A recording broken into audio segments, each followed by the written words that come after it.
Hello, I'm Doug Muzzio. This is City Talk.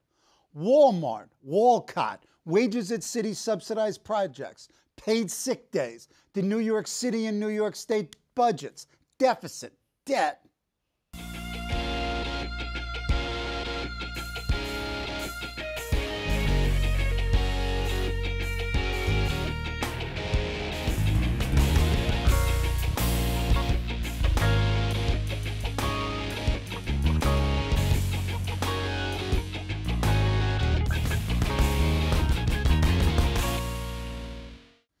Here to talk about all those things and more is New York City Council member Gale Brewer of the 6th Councilmanic District on Manhattan's Upper West Side and Northern Clinton.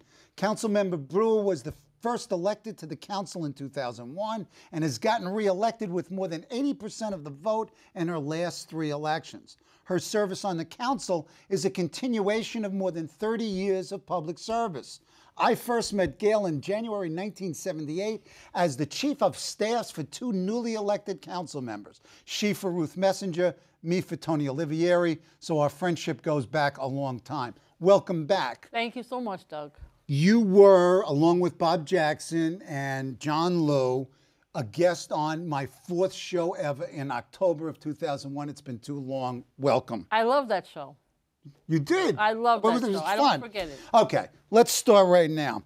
Busy time. There's a lot in front of the council. Talk about what's going on now. Well, first of all, the new members add a lot of vibrancy. There are about 13 new members, and budget is on everyone's mind. I don't think we projected that we're looking at 16,500 daycare cuts. That's slots, that's families, something close to 6,000 teachers. I care about the libraries. I can't imagine less than 6-day service. I'd like to see 7-day. So the budget is on everyone's mind. Okay, let's talk budget. The mayor really has a doomsday budget. It was described by David Seifman last week as all pain and no gain. So you've talked about some of the pain. What's out there in terms of possibly resolving some of this pain or ameliorating it? I'm aware that last year we restored somewhere close to $365, $390 million. That was it. You're right. Everything that the mayor cut last year is now back on the chopping block, plus everything else that he cut, plus what got cut from Albany, plus we don't have any of the stimulus money from Washington. So the fiscal times appall us in New York. It's really bad. And there's no national or state taxes on the wealthy. As we know, it's going to expire at the end of December. I think what we're going to do, and we haven't started yet, at least in terms of council members, staff is looking closely, what about other cuts that could save the education, the teachers? Mm-hmm. You know, the city has put in $1.9 billion into education. Why in the world are we now cutting teachers? Is it because there's a lot of money going elsewhere? You hear about city time, you hear about the issues of technology grants that are from outside contractors. Mm-hmm. All of this has to be on the table. Will it be? I believe so. Partly because of the activism in the council. The speaker has really good staff. People are looking at every last dollar. So this has got to produce some political conflict with the mayor. The mayor's been fighting with the state and in fact the governor about this budget. I mean, is the mayor really going to fire 4,600 teachers? I mean, how much of this is strategy, game playing, and how much of this is real? I don't know. I mean, I look at it like I can't imagine 16,000 families without child care. I can't imagine that many teachers being fired and homeless families. 15,000 families that are now in apartments going back into the shelter system. You can't imagine it. Okay, now where do you get the bucks to do this? I don't know. Yeah, I mean, you cut from other areas. Do you raise revenue, or has the council bought into this no tax increases that we've seen at the state level? I think some of us would like to continue the tax on the wealthy beyond December of 2010, but there has been no decision made. Everything is up in the air. Negotiations have not seriously started. Okay. Several things are on the agenda. There's sick leave, there's living wage, there's Walmart, as I mentioned, there's Dennis Walcott in the DOE. Let's start with the the paid sick leave, the bill that you're very much involved with, that had an overwhelming number of council sponsors, but the Speaker killed it, or at least induced a coma. What's the status? What's the rationale, number one, for the bill? And number two, what are the politics? Okay. The rationale is 1.3 million New Yorkers, low wage, without paid sick time. If you're sick, if your child is sick, you as a worker are afraid to go pick him or her up because you're afraid you're going to get cut your salary or you're going to lose your job. A lot of people, if you ask the public, can a person pick up their child, or if they get sick, can they stay home? The answer is no. Most public people, if you ask on the subway, are you going to be able to pick up your kid if your kid is sick? They think, of course. Number two, another rationale, public health. You go to a restaurant, people are sick. They're going to work sick. People on the subway, they're going to work sick. We started thinking about this when that flu came, and everybody was concerned about catching it. School nurses, teachers. Danny Drum is a colleague in the city council. He was a teacher in Queens. He said many kids come to school sick.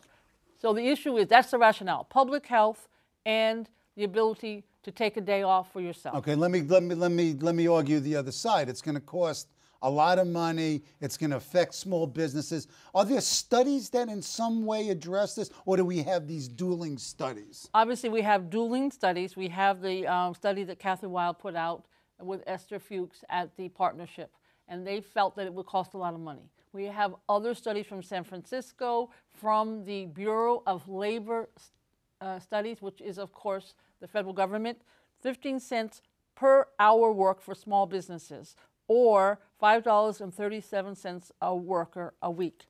That doesn't seem to me like a lot of money in order to provide paid sick time. Okay.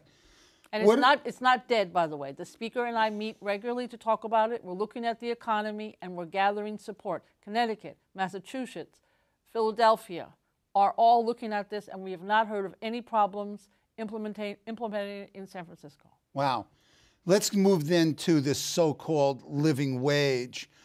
There's a city study that's coming out soon, but I ran across a study of San Francisco, Santa Fe, and D.C. that said paying higher than minimum wage really doesn't adversely affect small businesses. I mean, is this argument being heard in the council? What's the nature of the discussion? I think the politics is similar in both. Small business is going to be hurt. Speaker, to her credit, has made small business one of her linchpins as a speaker, and certainly in her race for mayor.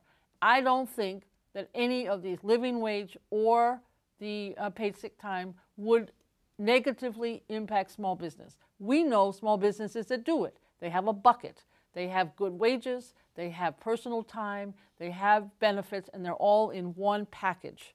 Nobody is impacted. So I feel strongly that the small business, which is what the crux of this issue is all about, would not be impacted. People who have benefits and have living wage and have paid sick time would be exempt. Okay, let's take these two issues. Now, you mentioned the Speaker's political, mayoral ambitions. How does politics play in the work of the council? I think there is. We laugh because paid sick time was brought up. Some women attorneys who are friends of mine brought it to my attention. I introduced a bill. The next thing I know is all 5 chambers of commerce in New York are meeting, and they've never met before. So I think what's happening is... So you're uniting the opposition. I united the opposition. Are you up to standing up to the opposition? I think we are, and we're doing it in a very precise, measured way with studies and our own research. And I think the same thing is true. Oliver Coppell is the prime sponsor of the living wage bill. Many of the ministers and rabbis are supporting him strongly. They feel strongly that their parishioners are negatively impacted by not having a living wage. So, I mean, give me some odds here. I mean, obviously it's going to be discussed. What are the odds, if you will, of either the sick leave, the living wage, or both becoming law? I think they're all, I'm always looking at the glasses half full as opposed to half empty. Go ahead. I think there'll be a lot of compromise. We're very willing to compromise on the numbers of days, when do things kick in, which businesses are exempt, etc. Is the mayor willing to do it? Because, I mean, obviously both of these would face a veto. In the mayor's office, there are half for the bill and half against the bill, talking about paid sick time. And I know that many people who in his administration who care about safety net, workers' rights, providing for a family are supportive. So I And now believe we does have that- support there. Okay, so but does this translate into bills that pass the body and then go to the mayor? I would say the politics will help us in the next 3 years. The unions are very supportive, obviously, of living wage. The unions are very supportive of paid sick time, even though they have it. They understand that others should. And so I think this will play out. We'll have compromise bills, but we'll have bills. Okay, and then your expectation is that the speaker will allow this to come to the floor for a vote? I think so, as long as we work hard on the compromise. Okay, let's talk about Walmart. I mean, is Walmart inevitable? Are they going to build as of right? Or first of all, what's the argument against Walmart, and what are the odds that, I could shop in a Walmart in Brooklyn in the next 2-3 years? All I know is a Manhattan person. I am not familiar with the big box stores as others are, because I don't have a car. But for those Manhattanites, For I mean, those really. who go to the big box stores, this is what I learned at the hearing. I was familiar with the arguments about benefits and how people are treated in the workplace and the women who took out the sex discrimination suit. Right. But I learned something more about Walmart, which I thought was more disturbing, which is how they distribute. Many distributors, small mom and pop, people from New Jersey who are Latino came and talked about Target does a good distribution. They work with the local distributors. Home Depot does the same. Walmart not. They come from the Midwest with the trucks. They go bypass all the distributors for all their goods, and they go right to the stores. That was upsetting to me. So, but your argument, and it's been made by others obviously as well, that Walmart is different. The supporters of Walmart say, well, you've got Costco, you've got Target, you've got other big box stores. Why not Walmart? Your argument is that they're not the same. They are fundamentally different. Particularly on the distribution. All the distributors work with those stores you just mentioned, but Walmart will not work with What about the consumer? Doesn't the consumer benefit by all of this? That, they have lower prices, more convenience, perhaps more options? I am the worst to ask that question. Okay. I am a mom and pop person, and I want local stores, local distribution. New Yorkers have the best ethnicity, the best type of products. So I don't like the vanilla approach of a Walmart. I want to go to my local stores, and I believe in competition. You have a lot of local stores, you got good competition. Okay. Walcott. We go from Walmart to Walcott. Is there really any policy change in a Walcott chancellorship than there was in a Klein forget about Black, a Klein chancellorship? Isn't Dennis essentially the difference more style than substance? I think style is important. As I indicated to you earlier, we're the same age, so we have a personal connection. So, okay, so it's the same day, the same hour, and the same Exactly, minute. we're very same age. I do think that his style does make a difference, and I think he's going to have to prove himself. Is he any different on this teacher issue? Is he any different on the charter school issue? Is he any different on class size? Is he any different on testing? I think these are all issues where have to be judged as time goes on. I went to hear him speak at Teachers College the other day when he gave the keynote, and he indicated that he's going to look at some of these issues in a different light. We'll have to see. Okay. Talk about, let's go back to the budget. Now we're in the early part of May. What's going on in the council? Well, we had hearings all during March, and during April we've also had hearings and follow up to some of the budget hearings. The mayor comes out with his budget beginning of May or middle of May, and then the council spends all of the rest of the month reviewing the executive budget.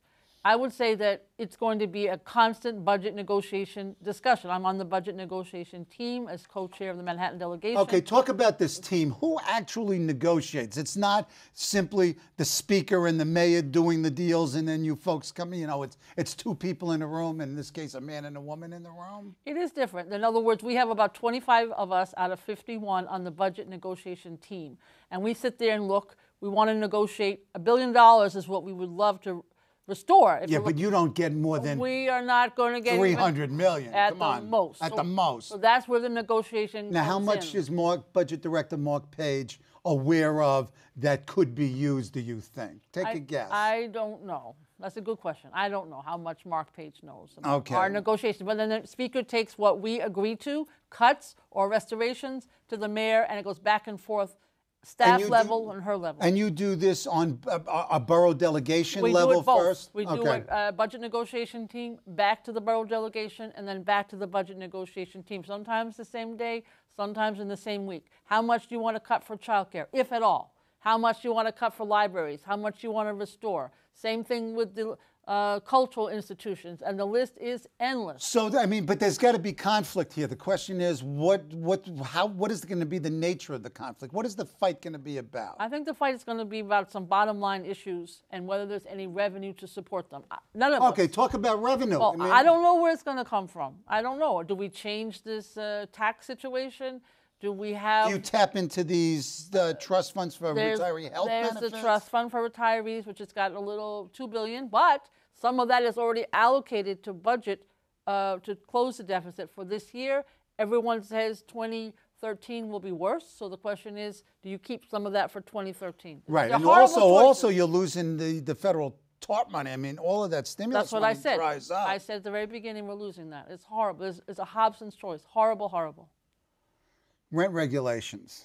They expire June 15th. What's the likely outcome? What's the desirable outcome? I want to be clear on that. The absolute need for 1 million, maybe more, rent-regulated tenants to be able to be in their homes. I am absolutely opposed to anybody who says we don't need rent regulation. Not only do people need to be able to keep an affordable home, but the people in rent-stabilized apartments are the backbone of the civic opportunities in our neighborhoods. Community boards, PTAs, block associations. So many people stay in their homes because they can afford it, and then they're active in their communities. There are so many reasons. I assume that between the governor and Speaker Silver, it will be extended. I hope it will be even more opportunities for tenants. But you got to buy off Dean Skelos. I know, but there's 2 to 1. And the governor's been rather strong in a statement of strengthening rent regulations. And he has called some of the tenant leaders to state that he wants to work with them. I hope he's serious, and I hope that it passes. Okay. You were recently named, or I guess you were named, last January, chair of the Governmental Ops Committee. And prior to that, you were the very active chair of the New York City Technology and Government Committee. Talk about governmental ops. What does it do? I mean, let's focus in a little bit on a specific committee. What does that committee do? It has oversight over the Board of Elections, which people have a lot of concerns about. It's a mess. What are you going to do about the Board of Elections? The Board of Elections, well, they don't have an executive director. The mayor feels that they're much too partisan and not streamlined enough, shall we say. And they're not competent. And they will not get their funding. They have pulled off elections without a lot of trouble, but nobody seems to feel that they have a lot of competency. So we have a couple issues. We have to get them to be more technology savvy. We have to work on the voter lists, which are very outdated. And they're not going to get more money in this year's budget, so how are they going to produce the special elections and so on? Also, we have Campaign Finance Board. Talk about that. Under our aegis. Well, they have some new laws that came when you voted in the charter. When New Yorkers voted in the charter, they voted to change some of the campaign finance laws. They're now in charge of the Voter Assistance Commission, which is supposed to do voter outreach to get more people to be registered and participate in the voting process. Are you sanguine about their activities? I think that the Campaign Finance Board does a good job. Obviously, elected officials get frustrated, me in particular. Well, I don't know if you in particular. They're really pretty ticked. They're doing a lot of oversight. And then we have the Department of General Services, known as the Department of Citywide Administrative Services. And they want to do some merging of some of the archives. So there's lots of issues at governmental operations. Okay. Now, I went through your proposed bills, and Marc Lieberman noted that you have submitted more bills and have a really good pass rate than any other member of the council. So I guess that's good. Well, I do have a lot of ideas. People ask me, what's your focus? And even the speaker turned around the other day when she heard that question, she said everything. Nice. Let's talk about some of these. Now, smoking ban in parks and beaches. I mean, nanny state? I know. I mean, May 23rd, it goes into effect. And I believe in it. I believe that people should not smoke. I have friends and cousins died of lung cancer, as I'm sure we do. You could smoke forever and never get sick, but people do get sick from secondhand smoke. Okay. Okay. And I actually believe in it. And Okay. I don't. And the cops are not going to be giving out tickets. It's only the PEP officers from the Parks Department. They're the ones, and there aren't that many of them. So people shouldn't worry about getting a ticket. Wait a second, but they shouldn't smoke. Yeah, but you know how it's going to Wait work? a second, but if you're telling them that it's not going to be enforced, people are going to smoke. No, I tell you what's going to happen. Go I'm ahead. going to say to my friend sitting on the bench, "Excuse me, please don't smoke." That is how it's going to work. You're going to go to peer. the park and tell everybody this. I'm going to tell people if I'm sitting in the park or on the beach. Okay. Also, talking about the park, you want to ban cars in Central Park and Prospect Park. Feasible? I want to do it Practical? particularly in Central Park, and we love to start with in August, the middle of the summer, not for the whole year, but just during the warmer months. We love to have no cars in the park. There is 245,000 people in the park every year, sometimes even every day. Okay. And that's a lot of people. Okay, let's talk about the future. 2013, your term limited out. There are a couple of jobs that might be open. For example, Scott Stringer, if he runs for mayor, Manhattan Borough President, if Bill de Blasio runs for mayor, public advocate. Your boss, when we first came into office, was Ruth Messenger. She went from the council to borough president. Where's Gale Brewer going to be on January 1st, 2014? I can never fill Ruth Messenger's shoes. Okay, go ahead. But I mean, come on. I am a Manhattan person. I would never run citywide, but I am interested. What does it mean you're a Manhattan person? I know my borough. I don't know all 5 boroughs. So I am interested perhaps in the borough president's office, but I hope that, you know, there are others who are interested, and I hope Scott Stringer either stays or runs for mayor because he'd be good at, he's doing a great job as borough president. Okay.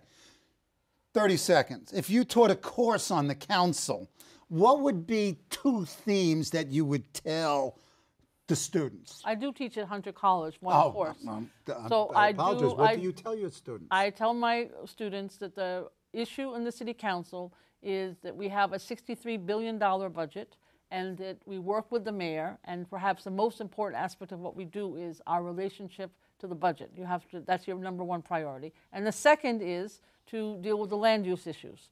New York City is a town dealing with real estate. And that is your second most important issue, to know zoning and to know the budget. Thank you. Thank you. Too long. You have to come back. Maybe we have Jackson and Lou come back. I would love that. A retrospective. I would love to have them. You're I welcome. enjoy them both. Well, thanks to my good friend, Councilmember Gale Brewer, for being on the show. See you next week on CUNY TV. Joining me periodically to talk economics and politics is Marc Lieberman. Marc is a politically savvy economist. He's a former senior economist and on-air commentator on the Fox Business Network. In prior lives, he's been the director of investigations in the New York State Senate and a political reporter and columnist at the New York Daily News. Marc and I may come from different sides of an issue. We may agree or not, but I'm right. Well, Marc. The New York Times and ABC and the Washington Post recently reported poll results that showed Americans to be extraordinarily pessimistic. You know, what might explain the public's attitude here? Well, let's put those answers in context, Doug. I mean, we got several things going on. We're in 3 wars. Gasoline prices are going to record highs. Food prices are increasing. We have home prices continuing to fall at near record rates. And unemployment claims for new unemployment insurance continue to be at unacceptably high levels. The economy is not improving to the extent that we're being led to believe. Yeah, and also there are other numbers that are not great. You know, you've got a large number of unemployed per job. You have the BLS, Bureau of Labor Statistics, showing the usual weekly earnings are stagnant or declining. Talk about these other numbers. That's one of the real problems in this economic recovery that we're talking about, that people just don't have the money to spend, and the money that they have, they're afraid to spend because they don't know what's going to happen tomorrow. And you're right, those two reports you just cited, 6 people unemployed for every available job. The norm is about 2 to 1. Usual weekly earnings essentially flat year over year. These are not good numbers, not signs of a growing economy, and jobs remain a key picture. Okay, let's play a little blame game. I mean, who's responsible? What institutions? What organizations? What individuals? You, Me in my prior life. Me? You. Me? Media. I'm in debt. The I'm in media. trouble. I mean, the media. Think of what you're hearing every day. You're hearing about a deficit problem in Washington and the solutions being proposed that are probably worse than the disease. And people are concerned. They're being beaten down by the media, which has kind of bought into the idea on a federal level that we have to address the deficit today, otherwise there won't be a tomorrow. And the solutions, while they may have a long-term positive impact, in the near term, those solutions will be very, very painful. Specifically, what solutions are non-solutions? The non-solutions are not going towards tax increases. I mean, we have to, if the federal government is going to be spending money, it has to be spending money to create jobs. Those job numbers we talked about, while there may be some private sector job improvements, public sector jobs are falling. That's a critical point to this economy. It may be true that the federal government doesn't produce anything. The government doesn't produce anything the way a private company may. But every dollar that the government spends goes into somebody's pocket and is spent on something else. They're buying goods and services.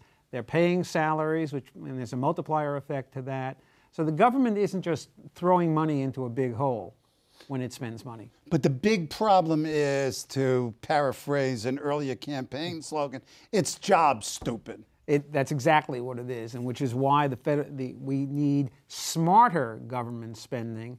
And one thing you won't hear, you hear a lot about people sitting around their kitchen table dealing with the household budget, and that's been the analogy used for the federal government. What the federal government is saying, primarily the Republicans are saying, is that if you were sitting around your household table and your son came in and said, well, Dad, I'll get a job and that'll help us pay the household bills, in the Republican view of the world, your son's income would not be counted. They're saying, no, you can't balance a budget by getting more revenue. You have to cut spending. Okay, we're going to have to stop, but that's exactly the argument that was made in New York State with the recent state budget. With no millionaires tax. Right. Absolutely, it was. But we have to do a better job about spending the money we have and collecting the money we're entitled to. Okay, so it's jobs. Jobs generate money. Money generates taxes. Government can function. And that, in fact, since most of the increase in the federal deficit was created by a reduction in federal income taxes, if we put more people to work, more people will be paying taxes, and we will reduce the deficit that way. Okay, that's it. Good talking with you, Marc. You'll be joining me periodically. We'll talk economics and politics. Looking forward to it. Good. Thank you.